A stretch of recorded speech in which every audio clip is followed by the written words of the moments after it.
Hello guys, welcome back to my YouTube channel. In this video, I am going to show you how to fix Snapchat incorrect password. Please try again later. So guys, you can easily fix this problem. So let's start without wasting any time.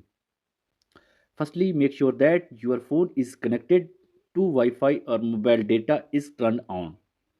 So guys, first step, now tap on forget your password and select phone and email. So guys, enter your mobile phone number.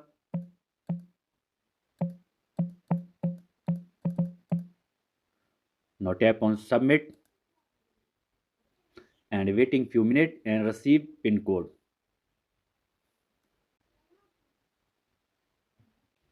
So guys, log in your Snapchat successfully. After doing all these steps, your problem will be fixed. Hope you like this video. If you like this video, please do subscribe, comments and share.